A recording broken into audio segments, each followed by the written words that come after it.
Let's talk about the episode. Let's talk about the episode. So, let's talk about Foolish and all the other foolish people that's on this soap opera for this week. First, we're going to start off with Stefano. Stefano, I don't get you. I don't understand you. This was before my time. Whatever spell you had Marlena under, whatever hypnotized, whatever magical powers you used from Dr. Raw, that you had Marlena all that time. You stole her from John. Now you just obsessed. Can't let go. Won't leave it alone. Refuse to let it go, refuse to say she never gonna be mine. So that's why you was going around here hiring escorts, playing around with Kate and everything else you did because you was settling because you didn't have Marlena. Now you then came back as Steve. Well, you came back in Steve body. Now you think this a fresh new lease on your life to get back Marlena? Stefano, isn't there an escort out there you can play with or something? Isn't there something you can do to get your mind off of Marlena? I mean, is there a woman out there that can replace? Get Hattie. She's single and running behind Roman. Why don't you get her and move on with her and be happy with yourself? Like you're never gonna get Marlena. The better you wear, the sooner you realize that, the better off you would be. And another thing, you can put her on the whatever spell you want to. You can hypnotize her. You can put voodoo on her. You can even put a chip in her head. Yeah, you might have her, but you ain't got physical Marlena. Yeah, she might be in the body as Marlena, but you'll never have her mind. You'll have a chip of a mind that you want to be her. Basically a robot. So you want to date a robot. Okay. So you like dating robots, I see. You already then turned Chad into a robot, and you got him right here. I'm guessing trying to kill Gabby. So that was your plan. You can't get Marlena, but you're still trying. But you plan on turning your son into a robot of you, and you gonna have him go out to Demera, and you want him to kill Gabby for you. So, well, I must admit, this is the first time in a long time I ever seen Chad be strong. So, um,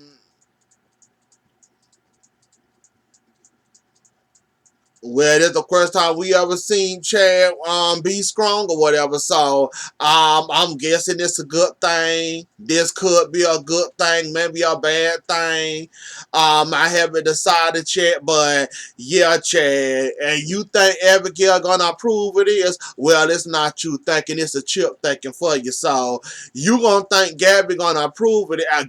Abigail gonna approve of this? Well, she's not. Like I said, you up here wishing and hoping and think you're gonna get somewhere with this, and you're not gonna go nowhere with it. And you're not gonna go nowhere with it, and it's not gonna do you any good. So you being delusional, Stefano. You ever like Stefano, at this point, I'm tired of seeing you, to be quite fair and honest. That's why I said I'm gonna give you about 3 minutes, where it's heading on 4 minutes of my time, and then I'm moving on. I'm not going through all that you talked about. I couldn't stand to hear you talk about Marlena for every scene they show you. Oh, I want Marlena. Oh, I want my lady of the night bed. Oh, I want my queen. You and Dr. Ruff going over what y'all plan on doing to her and how you plan on getting her. Justin basically gave you everything you wanted besides Marlena. Hattie was going to jump in and take over till Marlena heard them talking, and then she said, I can do it. I'm available to do it. Now that being finally free, we got to talk about that chaos and that mess. And I done told, well, Superman, son, it wasn't Superman. It was Will calling himself being the Flash, jumping in front of guns when he could have easily got shot. So we gonna go there in a moment though. But yeah, Stefano, Steveno. I can't wait till they catch you. Like, I'm counting down the days. I'm counting. Hopefully, it's coming to an end soon. I can only hope this about 1 or 2 more weeks left, or a few more days left for you. We already done got Princess Gina in the cage. It's about your time to be in the cage, and we can get away with this little storyline here. Cause I'm about sick of it. To be quite fair and honest with you. Um.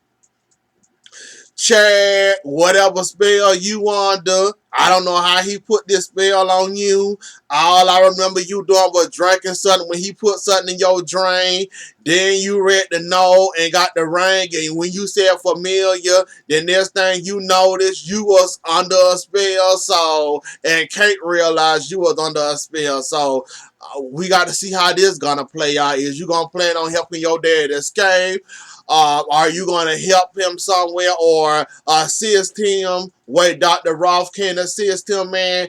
And John, you too old to be getting hit across the head that many times. First you done got hit across the head in Rome. Now you're getting bust upside your head in Salem. You too old to be getting all these bumps in your head. And this man, every time they hit you, you manage to hit the ground like a sack of bricks. John, you too old. Like, you said Marlene is your woman and you don't plan on giving her up. How you plan on loving Marlene until the day y'all die and you keep on getting hit upside the head? That's all I want to know, John. That's it and that's all. Kate, you just a sucker for $1 and you a sucker for Stefano. You just, I mean, like, when Roman was telling you off, you got everything you deserve in Marca. Like he said, if you would have told them from the jump you knew what was going on, none of this would be happening. Princess Gina wouldn't have tried to kill, well, the Jennifer thing, it couldn't have been stopped because that was Jennifer's job to stop that, but stop that.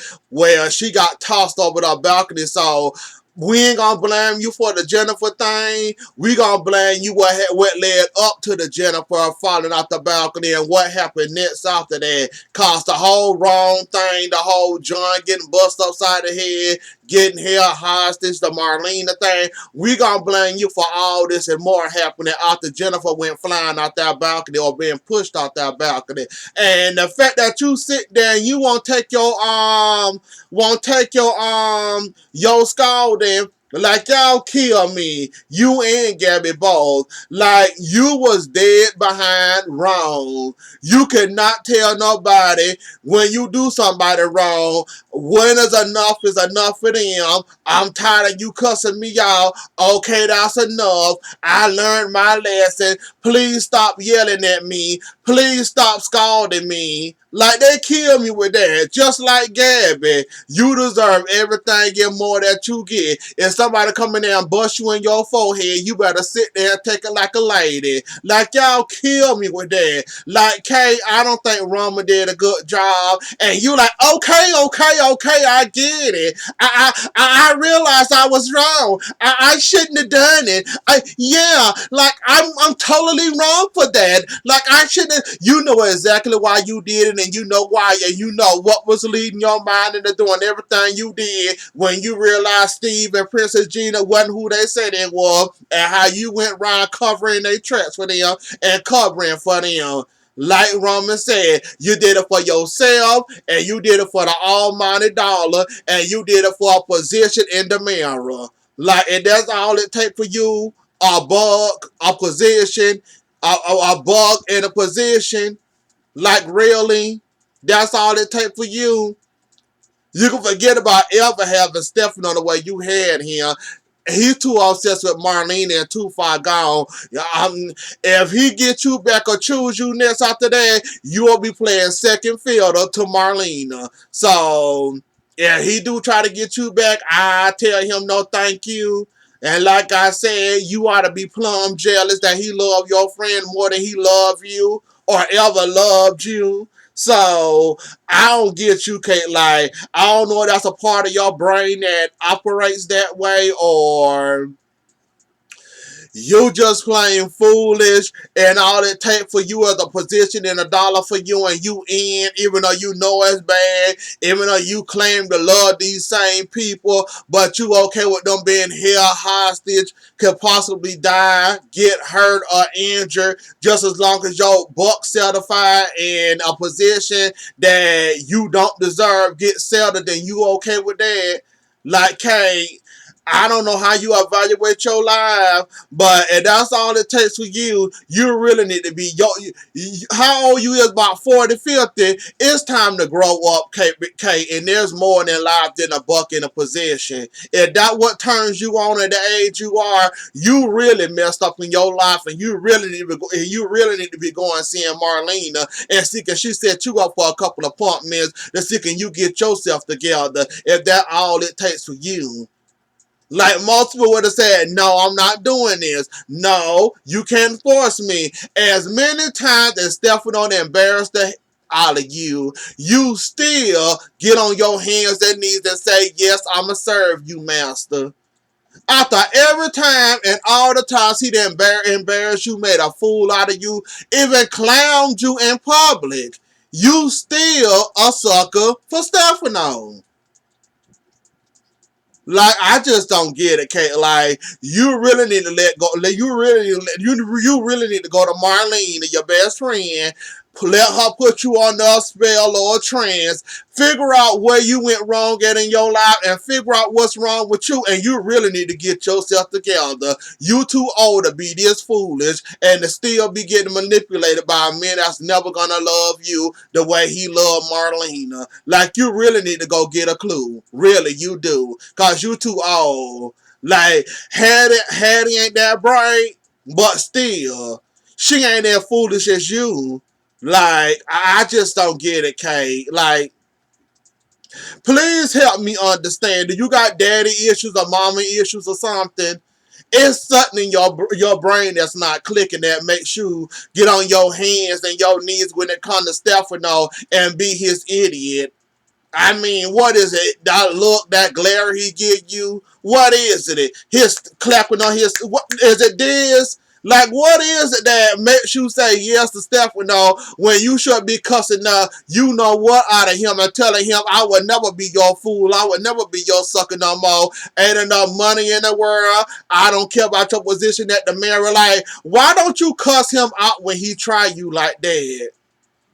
Besides you cussing him out and telling him where he can shove all that in, you'd rather say, yes, sir, yes, master, yes, I'm your slave, yes, let's do this. Okay, get yourself together. Please get yourself together. Gabby, same with you. I ain't got 2 seconds for you neither. So when you was talking to Julie, basically you said you lost your dad, you lost your sister, your mama in Mexico. You was searching for a big family, and you happen to find that in Eli, even though I told you you was doing good the way you was going with Eli. Just don't marry the man. You winning right now. Why would you want to marry this man and mess everything you got going now for you? Like, you got the man, you got a hole on lining. Basically, you got her trapped. She can't do nothing. You in control. Now, why would you want to marry this man and add more salt to the wound when you basically got her and she basically the mouse and you the cat and you got her in your paw? Why would you ruin that by marrying that man? I said that from the jump. You would be an idiot to marry Eli when you got everything going for you right now. Even when it was coming close to getting you and to figure out what you was doing, you still had a hole on lining. And she had to have all this hell just to get her way back to Eli, and they finally made it back together. But you marrying Eli, that was your worst mistake. Like I told you, don't do it. Like I told you, Lonnie, like I told you, Gabby, whatever you do not marry Eli. Go ahead and do what you got to do. Go ahead and milk the whole pacemaker thing, press it in the button and all that. Put another pacemaker in, well, put another the thing in a pacemaker for you can control get lining. You had lining exactly where you had it, and you sat there and thinking, "Oh, I want to marry him since I love him so much. Oh, I love him so much. Let me go ahead and marry him." And like I said, that's exactly where you messed up at marrying that man, and you went ahead and married him because you couldn't help yourself.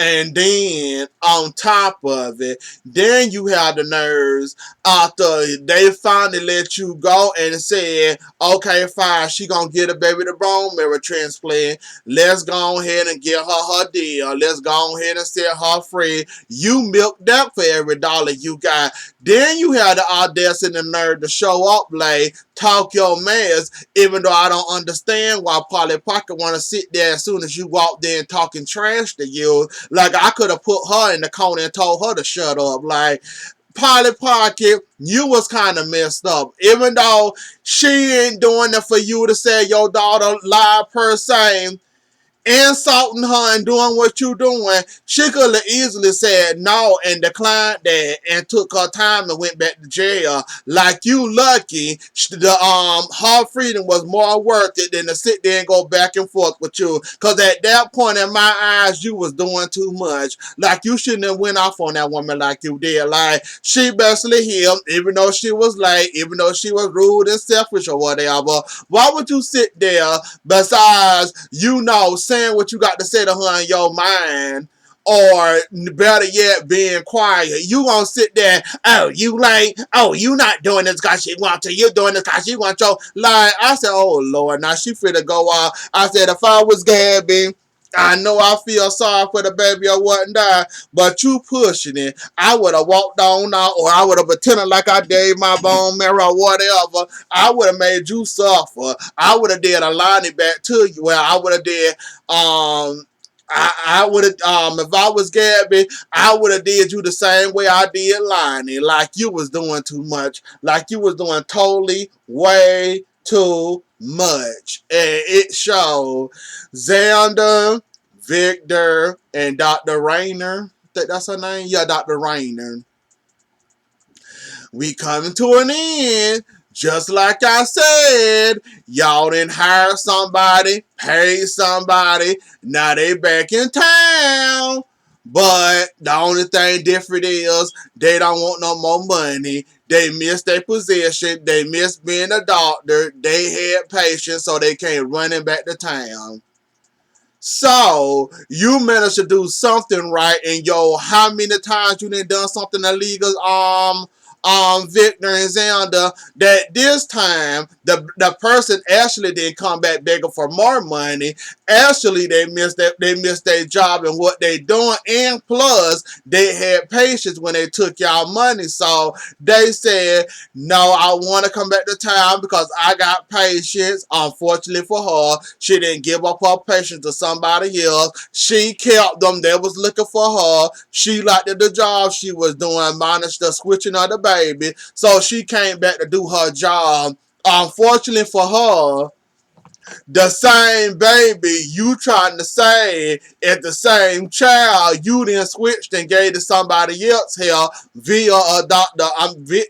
Via Victor and Xander. So not only did you come back to try to save a patient, you came back to the same mess you left out of with a boatload of money, and I forgot where they son you at though, but other than that, lady, Xander, go sit your behind down. Like, for real.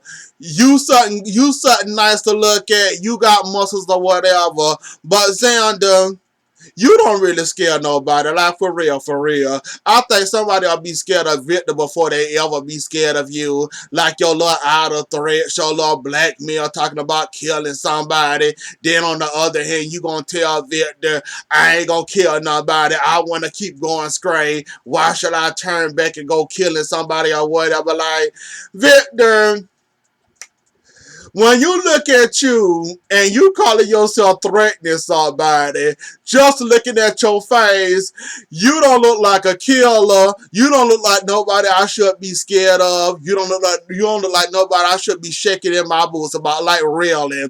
Your little faces you be making, how can anybody take you serious or be scared of you? Like, if you was really that scary, that woman would have left immediately and went running out of town.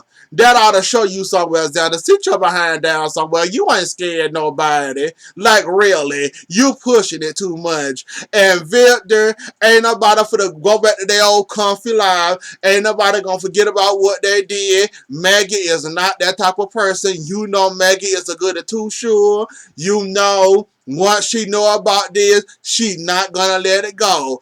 Oh well.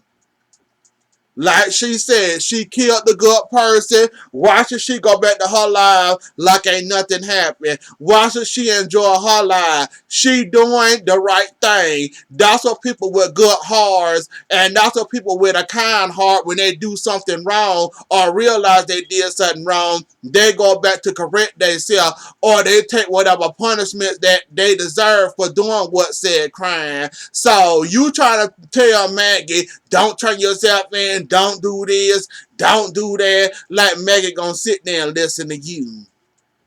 Like, Victor, you trying it at this point. You forgot who you was married to, and you forgot that it's not gonna happen, and she gonna turn herself in whether you like it or not. And you can forget about ever trying to talk Maggie into a corner not to turn herself in. So, with her not turning herself in, she go back to living her life. She go back being Maggie who she is now. Are you planning on giving her any type of help? Are you planning on walking her through this, helping her go back to her life, helping her when she about to be, not overdose, and she about to fall off the wagon again? Are you gonna be the emotional support? Are you gonna be the physically and emotionally for her? Emotionally for her? Like, are you gonna be there for her? Cause 99% of the time when Maggie had a relapse, you was not there. You came in by the middle or the end of it. You're never there when Maggie about to fall off the wagon. So how you gonna tell this woman to go back to living her life, and you supposed to be her husband, but your wife then hear so many things behind your back, and you managed to catch it at the end? So how you gonna tell this woman to go back to living her life, and you know you're never there for her like you supposed to? As a loving, kind, I ain't gonna call you kind. I might pass with loving, but Victor, let that woman turn herself in if she want to. Like, the fact that you telling her to forget about this and move on with her life, that shows right there you don't have a conscience and you really don't care, and you really didn't give up. You know what about Adrian, like you said you did, and you and Hall didn't get along like that. But if push had to kind of shove, and if Maggie would have never remembered that night, you'll be okay with that. The fact that she know about it and she want to turn herself in and do the right thing, that's killing you right now. So, Victor, you can forget about it. She turning herself in or whatever. So go ahead and, you know what, do what you got to do or whatever. I got a feeling you got some old man tricks up your sleeve. So I ain't gonna toot the horn just yet, but I see you either pushing Maggie out of town, or,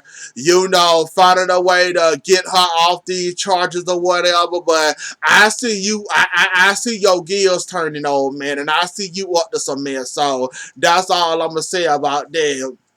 This whole being situation, I ain't gonna talk about it all, but then, if you don't sue Slow Salem PD and everybody else that was involved, and to let's say, starting with Slow Salem PD, because they're the one that put this chain in motion, having you arrested for a crime you didn't commit, sending you to prison, not mention sending you to prison, but putting you on death row. Let's go ahead and start there. Being if you don't sue that prison and Slow Salem PD for every dollar, dime, nickel, and quarter they got, you'll be very foolish. Cause you was on the almost the third the third shot. You already had the two. The second one knocked you out and had your heart stopping, had your heart stop, and they ain't even much give you the third one to kill you yet. So if you don't sue them band, that warrior, no, whoever he was, he didn't give a darn, even though they told him there could be evidence that can make him say that that can show that he innocent and y'all did this premature and somewhere into the investigation things got screwed up or somebody wasn't paying attention or whatever. The only way this thing got stopped if it wasn't for Sierra coming in there with Evan, holding a gun to his head, coming into the execution room, forcing y'all to stop. So if it wasn't for Sierra, that man would be dead right now, and that'd be a death on y'all head, even though Marlena tried to tell y'all to stop, even though Marlena was begging, pleading, even A was telling you, well, the evidence not in yet, but there are suspicions though. You still didn't want to stop with the thing. You still want to go on, and you still wouldn't stop until I'm guessing you was happy that he was dead or whatever. Like I said, Ben, you need to sue. Like for real, you need to sue. And Evan, aka Christian, I don't know what you did with Ben, not Ben, David, um, yeah, you don't want Rafe on your head. That's all I'm gonna say about that. You don't want Rafe on your head, and yeah, you messed up playing around with that boy. Cause Rafe really think that's his son, and he was so close to getting them peppers to officiate that he was gonna be that boy's son forever, though. And you kind of messed that up for him coming in as Evan Frears and knowing you Christian and knowing you didn't kill Jordan and got this man about to be executed. No thanks to your sloppiness and slow set on PD sloppiness and the prison and the man that's administrating the drug and all that. Like I said, Sierra just like her mama. But this one time I can appreciate Sierra for stopping that mess. Cause that like Marlena was trying to tell him. She was trying everything and anything to try to stop this man stop this execution. I mean, she could the next thing she should have tried was a not the you know what out of him. But yeah, that was going too far. Like that they were this close from killing that man. Like I don't like Sierra when she go off half caught like this, but I must admit though, Sierra had to do what she had to do. Like there was nothing else she can do, but she had to do it. She had to do it though. That don't mean the Flash will. We don't want you jumping in front of guns and almost getting shot. Thank God the wall took the bullet and not you. While you running around here jumping in front of guns and around here trying to tackle that man like you a football player. Like I don't know what you was thinking here. Sonny, poor Sonny. Sonny was like that whole situation is messed up. Like the whole situation from the execution, Will jumping in front of the bullets, Sonny trying to calm the boy down. He want money to run. They trying to find David. He actually is Jordan Killer, not being that they planted on being. Then we got what else happened besides that? Besides the execution, Evan talking to Sonny. He pulled the gun on Sonny, Will, and Sierra. Sierra got him and drug him all the way to the prison with a gun to his head. Then Rafe came in and asked him where was the boy at, and he ain't telling him where the boy at. And basically he confessed to everything though. But this video getting long and I'm out of breath. But anyways though, y'all, I think I ain't leave nothing out. I think I got everything, y'all. But anyways, though, y'all, that was the episode. Don't forget to like, share, comment, and subscribe. I'll see y'all later. Enjoy the rest of y'all night and have a good weekend. Bye.